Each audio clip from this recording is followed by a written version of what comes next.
Très content de vous savoir nombreux branchés, scotchés sur nos antennes. Mesdames et messieurs, bonjour, bienvenue dans cette grande édition des Vos Nouvelles à la une. Une tentative de vol a été signalée dans la nuit de ce lundi au mardi 29 août 2023 dans une mini quincaillerie se trouvant non loin de la paroisse Christ-Roi. Selon les gérants de cette quincaillerie ciblée, ces malfrats n'ont rien volé mais ont tenté de foncer la porte. Reportage de Céline Kolongo et de Dieudonné Balangardi.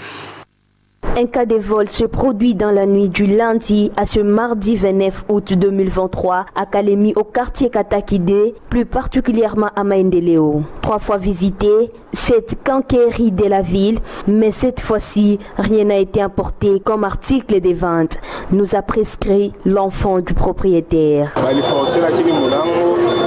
Ils n'ont pas pu la détruire et par conséquent, ils n'ont rien volé. Nous demandons simplement et purement aux autorités de doubler les efforts afin de sécuriser toute la population de la ville de Kalemi et ses biens. Cet habitant fait un SOS aux autorités compétentes de pouvoir renforcer la sécurité dans la ville.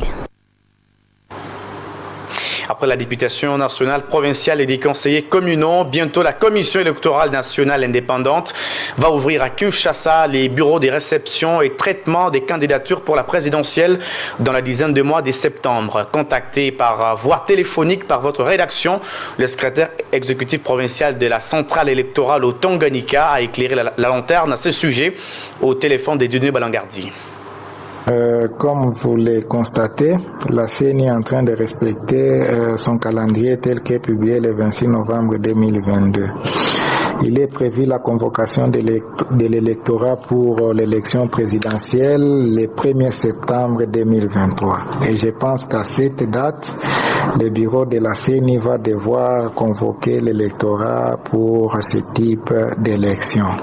Et ça sera suivi par l'ouverture du bureau de réception et traitement des candidatures le 9 septembre 2023. Ça sera à Kinshasa.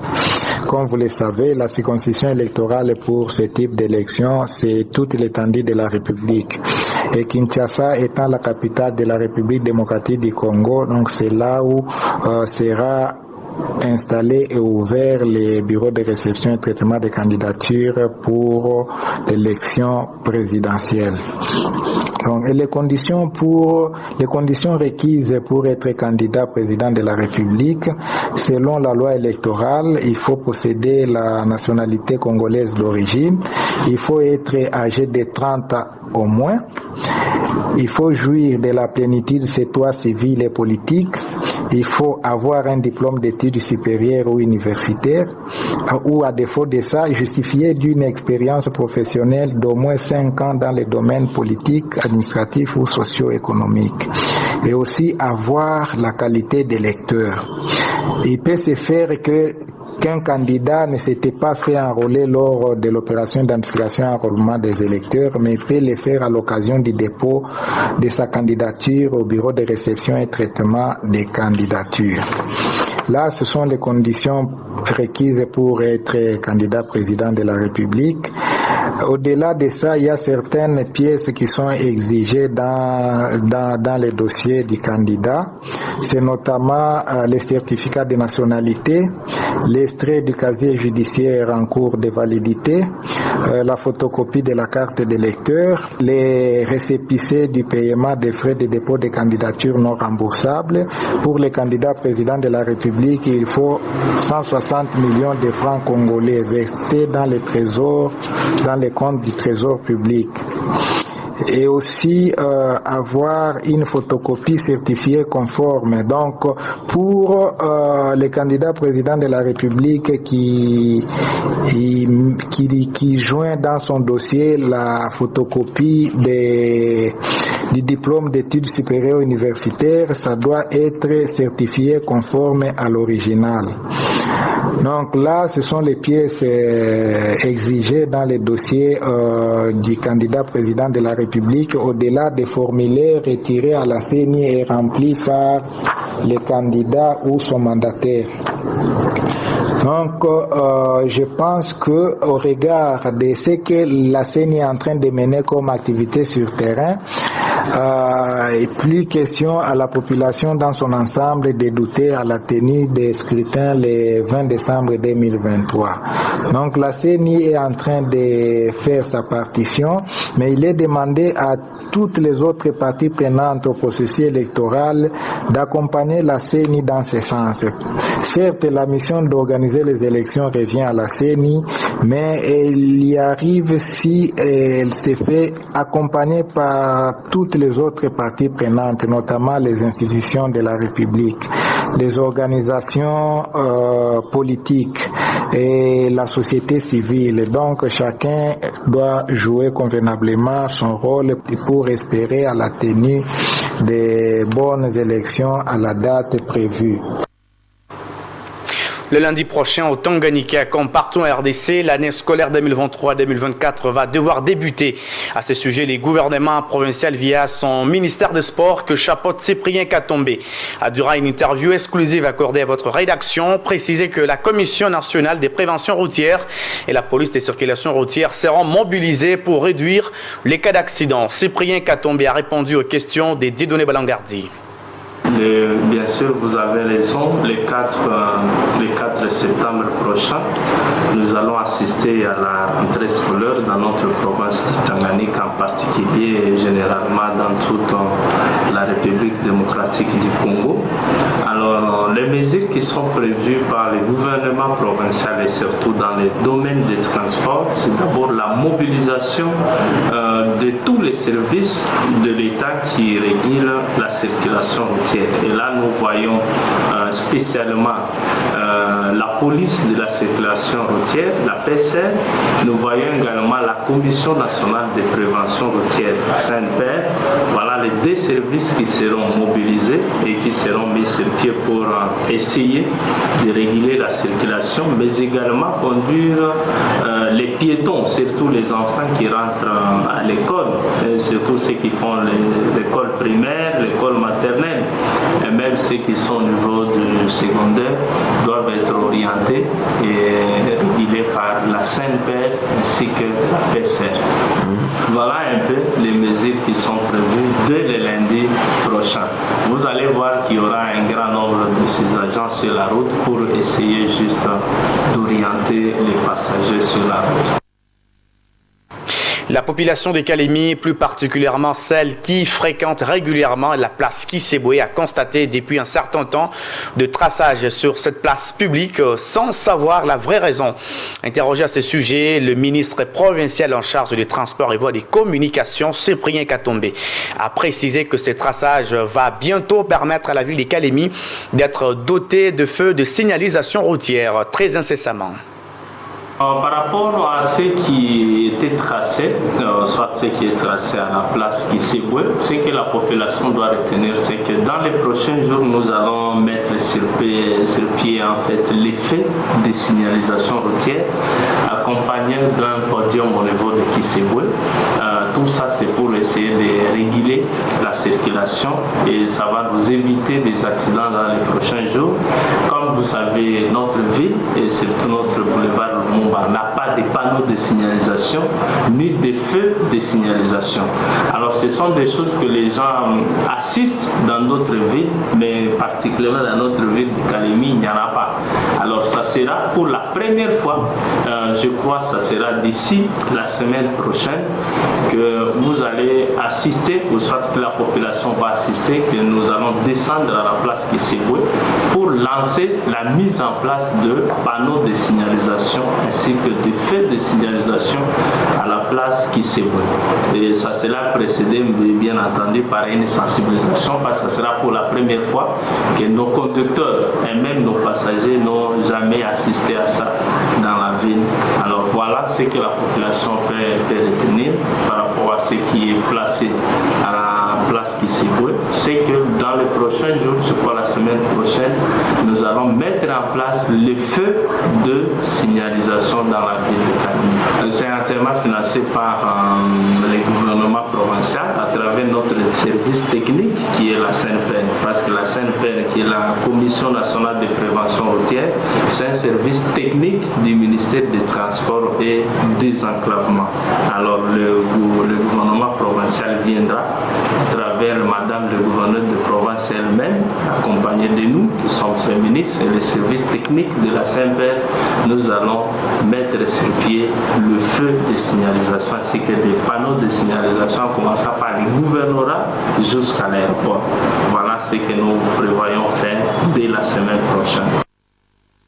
Une vidéo est devenue depuis un certain temps très virale sur les réseaux sociaux. Dans cette courte vidéo de seulement 29 secondes, l'on peut voir le bateau Okako avoir tendance, entre guillemets, de naufrer dans le lac, chose qui a suscité une énorme inquiétude dans le chef de ceux qui ont vécu de près comme dans ces scénarios.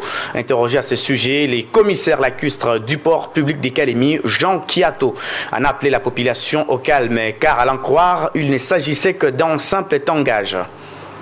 À savoir, d'ailleurs, à l'entrée du bateau, moi j'étais au port public de Kalemi. Le bateau, à bord du bateau, il y a eu un corps inerte dont nous sommes descendus pour le débarquement de ce corps. Quand les bateaux entraient, nous y étions. Oui, parler de la turbulence à l'entrée du port, vous devez savoir une chose. La navigation, oui. Vous voyez, quand il a quitté Kabimba, surpassant Monandeng, le bateau Okako a connu une tempête de Monandeng ou de Kabimba jusqu'à Kalemi. Ils ont navigué dans une tempête et demandé une fois aux passagers, est-ce que ce qu'ils ont connu à l'entrée du port et durant la navigation de Monandeng jusqu'à Kalemi, est-ce que c'est comparable? Ils vous diront peut-être non. Sauf qu'à l'entrée du port, nous avions connu une secousse qu'ils ont tendance à tout un chacun de mettre les accents ou d'interpréter. Ce que je peux dire aux passagers et au monde qui interprète les histoires, à l'entrée du pass du port, à l'entrée, je dis bien à l'entrée du pass, le bateau, quand le bateau est en pleine navigation au large du lac Tanganyika, quand le lac vente, le capitaine a tendance de lutter le vent avec son engin flottant en suivant ce que nous appelons la navigation à pic. Parler d'une navigation à pic, c'est suivre la direction du vent. Donc faire un peu le contraire. Si vous êtes dans le sens contraire, vous devez suivre la direction d'où vient le vent. Si le vent c'est un vent du sud et vous quittez Kabimba avec le vent du sud, vous êtes contraint de suivre le mouvement du vent jusqu'à pincer. Parfois, c'est pourquoi vous avez toujours vu le bateau passer. Même le port vers Tembwe, c'est pour suivre le mouvement ou la direction du vent. Peut-être ceux qui ne sont pas navigants ou marins, ils peuvent sentir que vraiment nous étions moins un français courant, moins un. Alors avoir vraiment, ce n'était pas du tout dangereux, c'était ce que nous appelons un tangage. Le tangage du bateau, c'est-à-dire le vent, le brise du vent, le vague, brise le tribord ou le bâbord du bateau et non dans le sens de l'étrave ou du pic. C'est-à-dire là, le bateau doit toujours tanguer pour avoir les... Et il ne devrait pas faire le contraire. Les chefs des quartiers Kataku 2 organisent chaque mardi une réunion hebdomadaire. Le chef réunit tous ses collaborateurs, notamment le chef d'avenue de cette partie de la ville, malgré leurs efforts qu'ils fournissent pour mieux gérer cette entité de la ville de Kalemi. Plusieurs difficultés soulevées dans ce genre de rencontres ne trouvent surtout facilement des solutions sans l'appui des autorités urbaines. Ces derniers se sont exprimés auprès de leur chef qui, ces derniers, promet de faire rapport aux autorités compétentes afin de trouver des solutions idoines. En vue de s'imprégner de la situation des différentes avenues composant le quartier Kataki 2, qu'il se tient chaque semaine une réunion hebdomadaire présidée par le chef de ce quartier précité, M. Jules Mouanakatamba. Ça a été le cas encore ce mardi 29 août 2023 au siège du quartier Kataki 2. Plusieurs chefs d'avenue ont rehaussé de leur présence la dite réunion.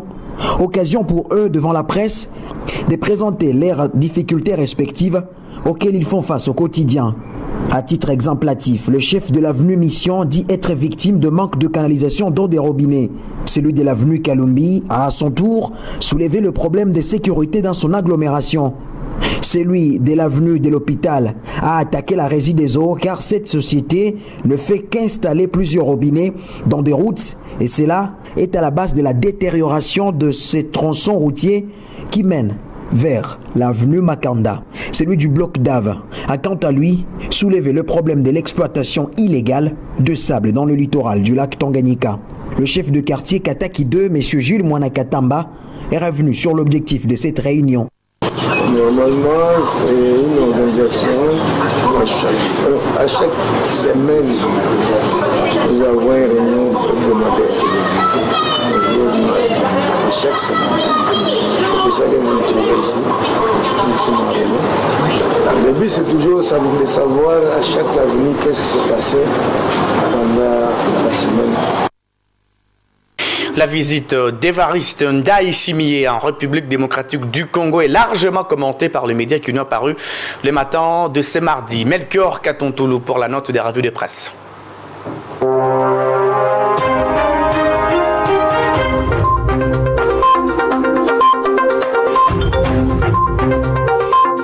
Des journaux parus ce mardi 29 août à Kinshasa reviennent sur le séjour de 48 heures du chef de l'État burundais Évariste Ndayishimiye dans la capitale congolaise.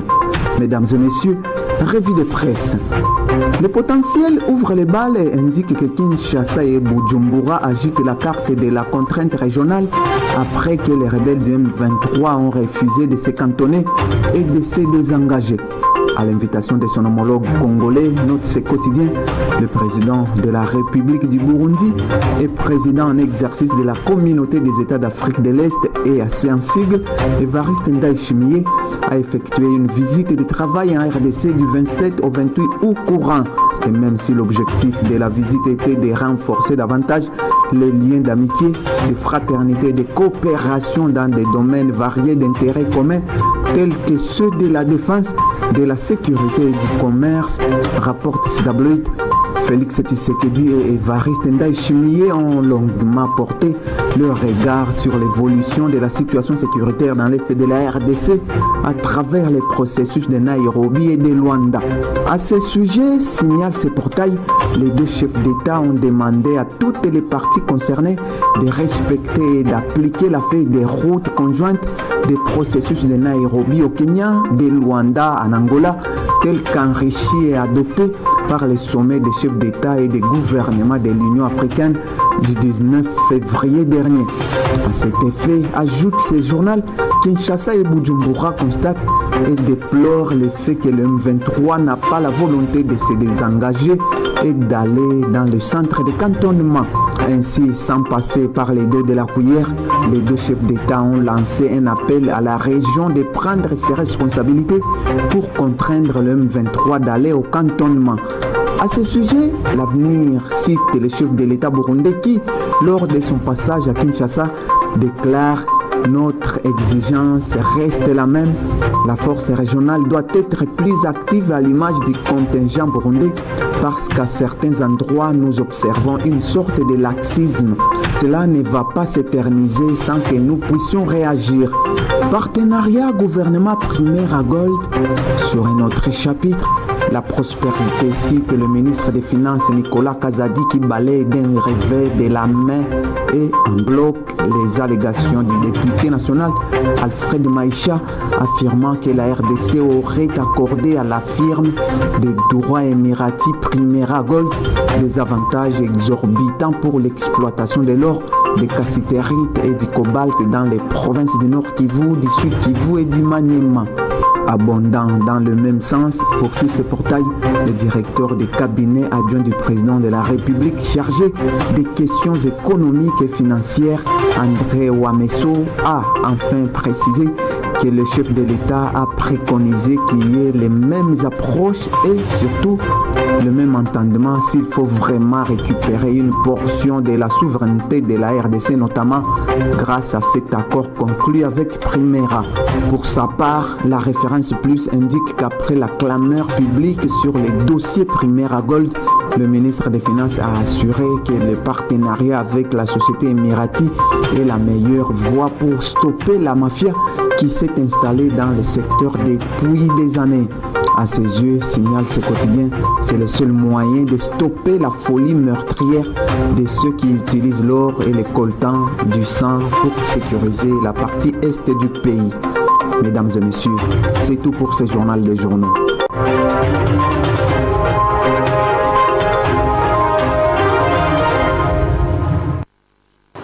Voilà, mesdames et messieurs, comme vous l'avez compris, c'est par là que nous mettons un point à ce journal. Merci de l'avoir suivi. Merci à Daniel Nakishuka pour sa réalisation. Quant à vous, restez branchés, connectés pour la poursuite de votre meilleur programme. À bientôt.